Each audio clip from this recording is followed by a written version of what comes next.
的才，而非苍兰。你想必已经达到了不要复印。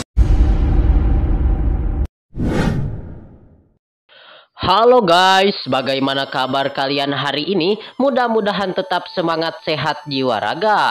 Bertemu kembali bersama Lengkop Mupi di pembahasan alur cerita Donghua spoiler yang berjudul Peerless Battle Spirit episode 133, 134, 135. Namun seperti biasa, Mimin mohon maaf ya geng, dikarenakan beberapa hari yang lalu Lengkop Mupi ini terkena dolar kuning. Jadi Mimin mohon bantuannya untuk kalian semua untuk bantu klik komen dan subrek channel Lengkop Mupi 3 agar Mimin lebih semangat lagi dalam uploadnya.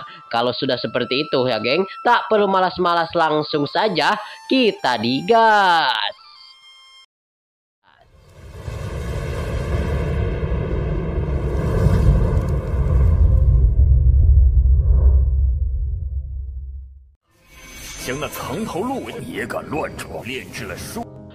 Pada episode kali ini, kelihatan babang tampan kita, yaitu MC kita Cinan, kelihatan membantu sang tuan muda Zhao-Ji. Sehingga pada akhirnya, sang tuan master pun memberikan pedang jimat kepada Zhao-Ji dengan harga 70.000 batu yuan yang begitu murni. Tetapi setelah itu kemudian di saat itu, orang-orang dari aliansi Xingdao dan juga satu orang dari sebelahnya diketahui bernama Si Peng. Dan si tuan muda Si Peng ini merupakan orang yang berada di ranah top ya geng. Dan begitu bertemu dengan Duo King, Si Peng langsung saja menantang Duo King untuk bertarung dan berbaku hantam dengan dirinya. Namun kelihatan Cinan berkata bahwasannya dia sedang sibuk, jadi dia tidak bisa melayani terhadap dirinya. Ternyata di sini Si Peng dan orang dari aliansi Xingdao datang untuk mendapatkan bulatan ocean dari tangan Cinan, yang pada akhirnya Cinan pun setuju untuk bertarung dengan Si Peng kali ini. Namun Zhao-Ji memperingatkan bahwasanya Duo King untuk jangan menerima tantangan dari Si Peng, karena Si Peng ini adalah jenius di peringkat 30 hidden ranking.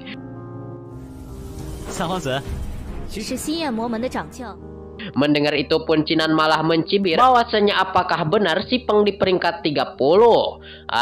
Dia pikir dia adalah top di peringkat 1. Dia sangatlah kecewa sekali. Lalu Si Peng juga terkejut dikarenakan berita yang dirinya dapat bahwasanya Duo King sebagai top 30. Dan ia hanya memiliki kultivasi martial spirit tingkat 1. Tetapi kenapa dalam waktu 2 hari saja tingkat kultivasinya telah meningkat ke ranah martial spirit tingkat ke-5. Namun tidak waktu lagi baginya untuk memikirkan itu, karena sekarang Cinan sudah mulai merencanakan serangan pertamanya. Sehingga pertarungan pun terjadi di tempat itu. Akan tetapi dengan mudahnya Cinan dapat mengalahkan Si Peng. Namun kelihatan pada kesempatan hari ini Si Peng dalam bahaya berat, dan Si Peng juga diketahui bahwasannya ia adalah ketua aliansi di daerahnya, dan dia meminta kepada Cinan untuk berhenti. Alasannya Cinan pun sangat malas dan akan segera pergi.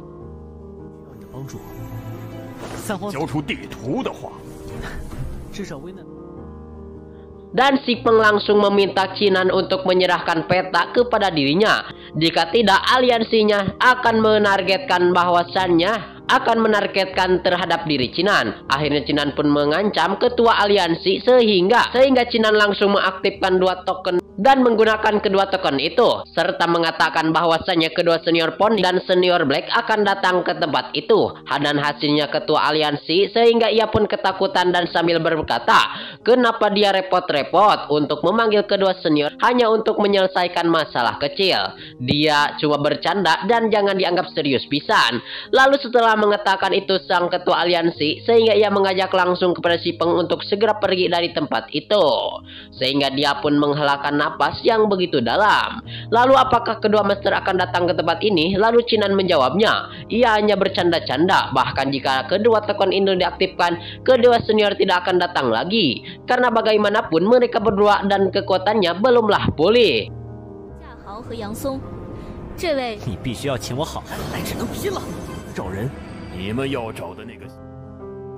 Tapi sangat disayangkan ketika sang penatua tidaklah datang dari daerah aliansi ini. Mereka berdua pun paham kemudian. Ia berkata bahwasannya dia tidak akan tinggal lagi di tempat itu.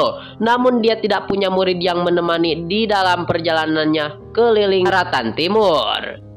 Lalu kelihatan Jiuji bagaimana jika dia menjadi murid dan ikut bersamanya. Jiuji tentu saja sangatlah senang menjadi murid Swordmaster sebelum kemudian mereka pun pamit pergi kepada Duo King. Lalu kelihatan Chinan kembali bergegas ke tempat asalnya, namun terlihat ada sebuah bola mata besar yang tergantung di atas langit. Dan di perkataan orang-orang, Chinan mengetahui bahwasannya itu adalah mata khusus yang digunakan oleh aliansi, sehingga untuk mengawasi tempat yang begitu penting.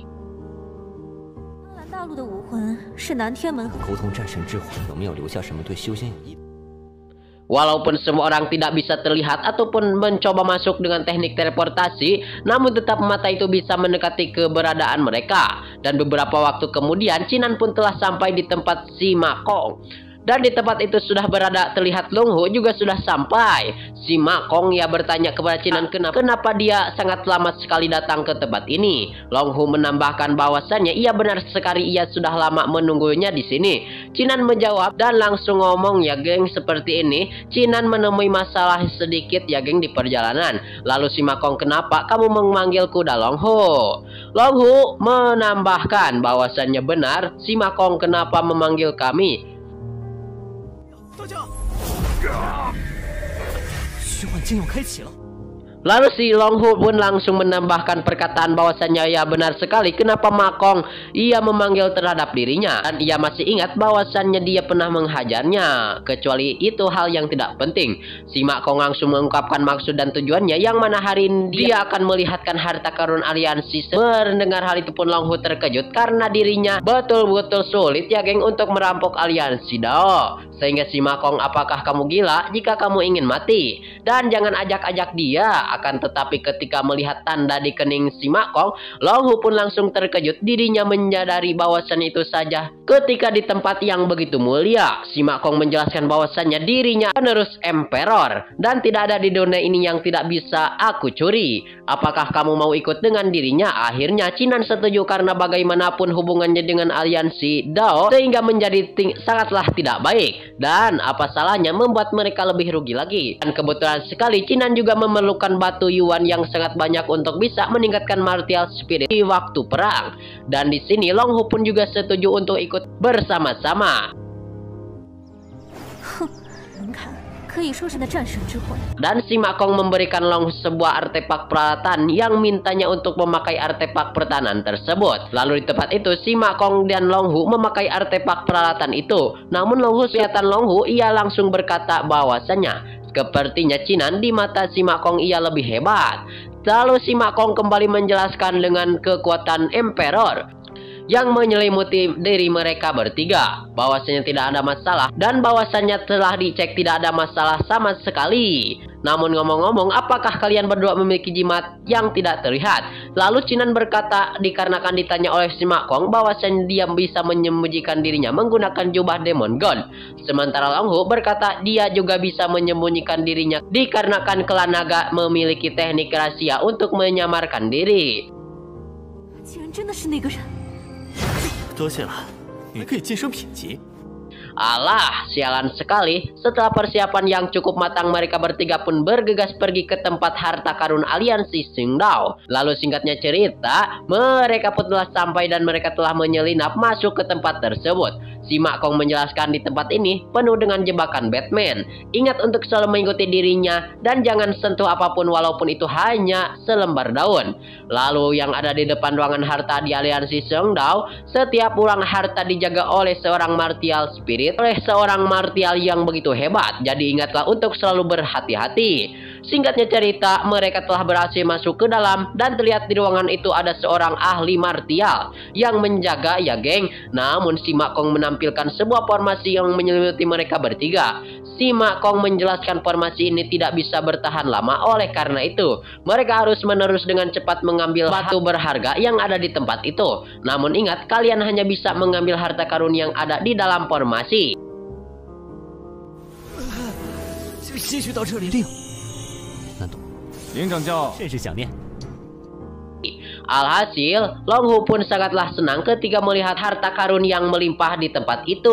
Dan kata Long Hu dia sangat gembira, sangat memikirkan bahwasan. Lalu kelihatan si Tuan Mak Kong pun langsung menjelaskan bahwasannya harta karun ini memiliki formasinya masing-masing atau pelindungnya masing-masing di dekat harta karun.